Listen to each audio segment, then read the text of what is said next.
ఆంధ్రప్రదేశ్లో కూటమి ప్రభుత్వం అధికారంలోకి వచ్చి ఒక సంవత్సరం పూర్తి చేసుకుని రెండో ఏడాదికి అడుగుపెట్టిన నేపథ్యంలో రాష్ట్ర వ్యాప్తంగా సుపరిపాలనలో తొలి అడుగు కార్యక్రమం ప్రతి నియోజకవర్గంలో నిర్వహిస్తున్నారు.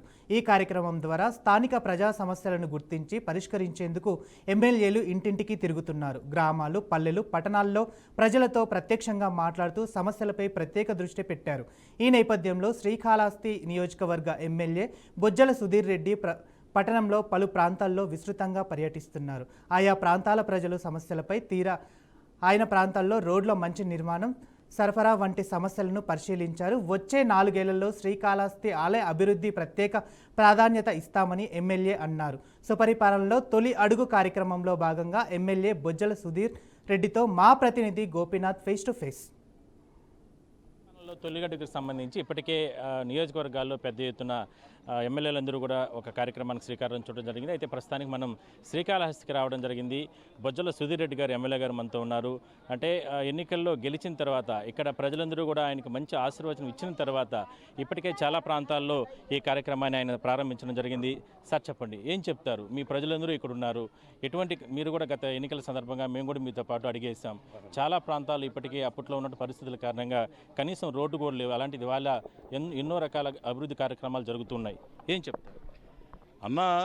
పాత 5 సంవత్సరాల్లో ఏమేం కష్టం పడ్డాము, ఏమేం తిరిగాము, ఏమేం కేసులు పెట్టించుకున్నాము, ఎక్కడ కూడా రూపాయి పెట్టిన పాపాను పోలా వైసీపీ ప్రభుత్వం. మనం వచ్చిన తర్వాత వినూత్నంగా ఒక ఆలోచన చేసి నేను దివాకర్ తుడా చైర్మన్ గారు ఏదో ఒకటి చేయాలి అని చెప్పి ఒక ఆలోచనతో ఏ డే విత్ తుడా అని చెప్పి పెట్టడం జరిగింది. పొద్దున్నే తుడా వాళ్ళని కూడా అందరూ అతిథుల్ని పిలిపించి వాళ్ళకి స్వామివారి ప్రసాదం ఇచ్చి 9 గంటలకు స్టార్ట్ చేసిన ఇప్పుడు ప్రోగ్రామ్ ఇప్పుడు 1 గంట అవుతుంది. సో అర్బన్ అయిపోయింది, టౌన్లో తిరగడం జరిగింది. ఇప్పుడు రూరల్కి వచ్చాం. రూరల్లో కూడా ఈరోజు కమ్మకొత్తూరు గ్రామంలో ఉన్నాం. కమ్మకొత్తూరు గ్రామం వచ్చిన తర్వాత ఈరోజు చూస్తే ఏమి రోడ్డు గిడేసిన పాపం వల్ల ఇప్పుడు పిఆర్ కింద ఒక 3 కోట్లు శాంక్షన్ చేయడం జరిగింది పవన్ కళ్యాణ్ గారు. దాంట్లో భాగంగా కొన్ని రోడ్లు పెట్టున్నాం. ఇంకా కూడా మిగతా పరిస్థితి ఏంది, 3 కోట్లు సరిపోదు కదా. సో ఈ తుడా ఫండ్స్ కూడా కొంత యూటిలైజ్ చేస్తే బాగుంటుంది ఒక ఐడియాతోని రూరల్లో కొన్ని డ్రైన్స్ కావచ్చు, కొన్ని సీసీ రోడ్లు కావచ్చు, ఈ రకంగా పెట్టి టౌన్తో పాటు రూరల్ కూడా డెవలప్ చేస్తే బాగుంటుందని ఒక మంచి ఆలోచనతో ఇద్దరం కూడా పొద్దున్న తిరుగుతున్నాం, డాలర్ గారు, దివాకర్ గారు, నేను. సో దీంట్లో భాగంగా అన్ని ఊర్లు కూడా ఇప్పుడు నెక్స్ట్ స్కూల్ విజిట్ చేస్తున్నాం. అక్కడ టౌన్లో కూడా మీరు చూసినట్టు మీరు ఉన్నారు, ఫాలో అయిపోయారు. అక్కడ తిరిగాం. అక్కడ ఒక 6 crores వరకు శాంక్షన్ ఇచ్చారు. ఈ ఊరికి ఒక 20 లక్షలు ఇమీడియట్గా శాంక్షన్ ఇచ్చారు. తర్వాత నెక్స్ట్ పోతున్నాం, అక్కడ ఏర్పేట పోతున్నాం. ఏర్పేటలో కూడా స్కూల్ ఒకటి చూస్తున్నాం. అక్కడ కూడా ఇష్యూస్ ఉన్నాయట.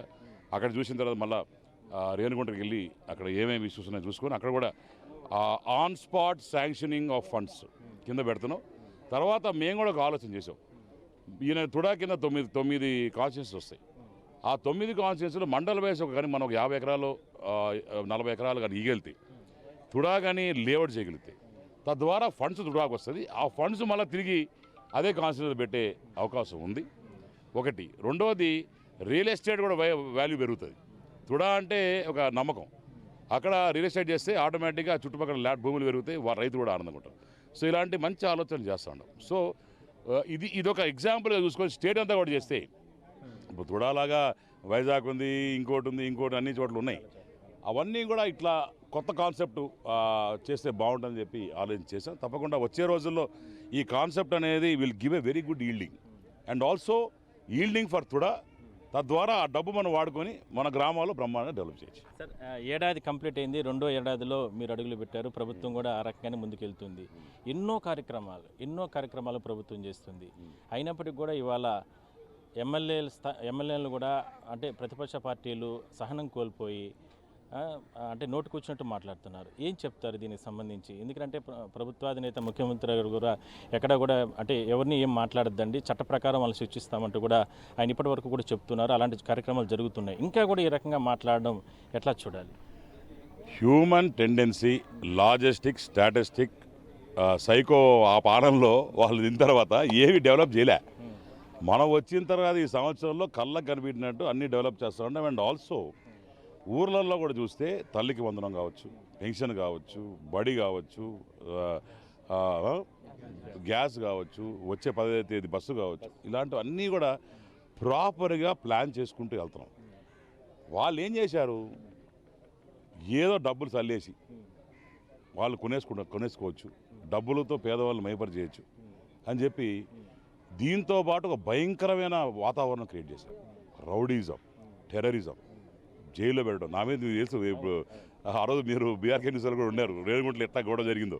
అంటే నాకు 19 కేసులు నా మీద. ఈ కేసులు చూసుకుంటూ ఆ కేసులని అన్నీ మూసుకుంటూ మళ్ళీ వచ్చి మా తల్లులందరూ కూడా బ్రహ్మాండంగా చేయాలనే ఉద్దేశం చేస్తాను. ఎప్పుడు కానీ ఒక ఏనుగు పోతుందంటే కుక్కలు మరుగుతాయి. ఏనుగు లాంటి ప్రభుత్వం తెలుగుదేశం పార్టీ ప్రభుత్వం, చిత్తశుద్ధున్న ప్రభుత్వం ఎన్డీఏ ప్రభుత్వం. ఇవన్నీ కూడా ఈ పిచ్చి కుక్కల్లాగా మురుగుతూ ఉంటాయి. మురిగే కుక్కలు కరవు అని సామెత ఉంది. కాబట్టి వాళ్ళ ఊరిలో కూర్చొని ఏదో మేము ఉన్నాం కదా అని సోషల్ మీడియాలో పిచ్చి పిచ్చి రాతలు రాసుకుంటా వచ్చి నిజంగానే చిత్తశుద్ధి ఉంటే అని ఎవడే అడుగుతున్నా. మీ బీఆర్కే న్యూస్ తరఫున సూటిగా అడుగుతున్నా. 11 మంది ఎమ్మెల్యేలు ఉన్నారు, ఎందుకు రావట్లేదు అసెంబ్లీకి? రేపు రా, వచ్చే నెల అసెంబ్లీ మీద రా, పబ్లిక్ కోసం ఫైట్ చేయి. మేము చేసే తప్పులు ఎత్తి చూపించు, ఒకవేళ తప్పులు ఏం చేస్తుంటే, లేకుంటే ఎక్కడెక్కడ ఏం చేయాలో సజెషన్స్ ఇవ్వు. ఒక హెల్దీ అట్మాస్ఫియర్లో ఆర్గ్యుమెంట్ చేయి. ఈయన పోయి తాడేపల్లి అక్కడెక్కడో బెంగళూరులో కూర్చుంటాడు, పక్కన వీళ్ళున్న వాళ్ళతో పాటు ఉన్న ఈ బ్యాచ్ అంతా వేస్ట్ బ్యాచ్ అంతా కూడా మాట్లాడుతుంటారు. మనం కూడా చూసాం రోజా ఏ రకంగా మాట్లాడింది. ఏంటమ్మా అసలు ఒక ఆడాం అయి ఉండి నేను చెప్పాలో నాకు ఇబ్బందిగా ఉంది. ఒక ఆడాం అయి ఉండి నిజంగానే 11 మందిని వైసీపీ పార్టీ వాళ్ళని గాలినా కొడుకలు తిట్టిందంటే ఏమన్నా బాగుందన్న పరిస్థితి. 11 మంది ఎమ్మెల్యేలుగా గెలిచిన వైసీపీ వాళ్ళని గాలినా కొడుకలు తిట్టిందంటే ఎంత బాధాకర విషయం. అది మేము ఖండిస్తున్నాం. ఏ ఎమ్మెల్యేని కూడా తిట్టకూడదు అని చెప్పి మేము తెలియజేసుకుంటాం. సార్ చెప్పండి, ఏడాది కంప్లీట్ అయింది. శ్రీకాళహస్తిలో అంటే మేము ఆ మధ్యకాలంలో కూడా మీరు యువతకు సంబంధించి ఉద్యోగాల కల్పన కోసం ఒక క్యాంప్ ఏర్పాటు చేశారు. ఆ రోజు కూడా మనం కూర్చొని చాలాసేపు మాట్లాడాం. చాలామందికి ఉద్యోగాలు వచ్చాయి. నెక్స్ట్ ప్లానింగ్స్ ఏంటి ఈ చుట్టుపక్కల పారిశ్రామికంగా కావచ్చు, అదేవిధంగానే డెవలప్మెంట్ పరంగా